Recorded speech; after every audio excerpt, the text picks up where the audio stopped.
Hi, welcome back. Today I want to clear up a common mistake about hydrangea pruning. People often think that you prune a hydrangea hard, but actually it's much better to prune it lightly or minimally. And I've got two hydrangeas here, and I'll show you the difference between one that's been pruned correctly and the one that's been pruned too hard. This hydrangea was pruned by me and it was pruned correctly. It's got a nice shape, it's arching, it's quite compact, and it's full of flower heads, as you can see, now dead, but it was really full of flowers. And now I'm going to show you a hydrangea which in my opinion was pruned too hard, and the difference between both hydrangeas. This hydrangea was pruned very hard. It was pruned by about 2/3, in my opinion too hard, by somebody else. It's produced a lot of growth. It was pruned right back to here, and it's produced, and that was last year, and in the season it's produced all this growth. So basically, the harder you prune, the harder something comes back. But in my opinion, it's rather loose and leggy, and it's not a very nice shape. Also, interestingly, it didn't produce as many flowers as the one that I pruned, but the flowers it did produce were much bigger. So the harder you prune, you might get less flowers, but you might get bigger flowers. But I think that it's a bit straggly looking, and I prefer this more dense, compact look. You prune hydrangeas in the spring when the risk of frost has passed. You leave the dead heads, the dead flower heads on over the winter because they protect the developing buds from the frost. So leave them on, don't deadhead them in the winter. With this hydrangea, I'm going to basically just deadhead it because I don't really want to reduce it in size. It's a nice shape, it's nice and compact, and it just needs minimal pruning. I'll shorten some of the stems a bit just to give it an even nicer shape, but basically minimal pruning for this one.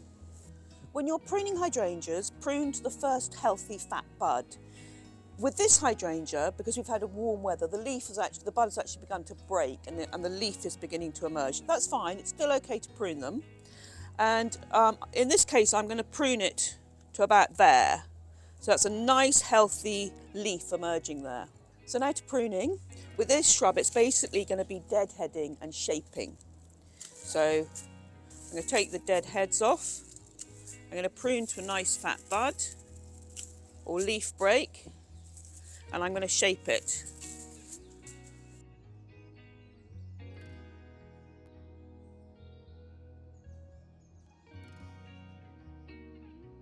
So that's got a nice shape again, and I'm just going to take off that one off the front. I want it off the path as much as possible.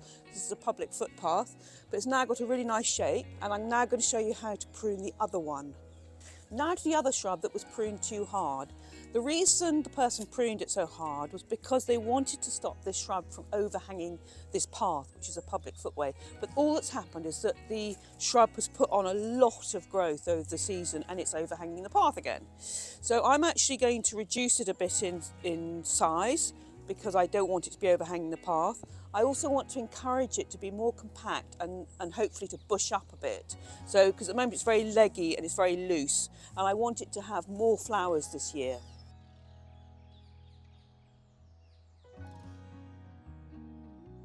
So I'm happy with that. I've reduced it a bit in size, and I've made it a nicer shape, and I'm hoping it's going to be more compact in the future and not so loose and leggy. I pruned this one to the same height as the other one, so they're now more of a pair, and I'm hoping this one is going to bush up a bit more and behave a bit more like this one. But I think they look good together now. So I'll show it to you again next year. I hope you found this video useful. Please like and subscribe, and I'll see you in the next one.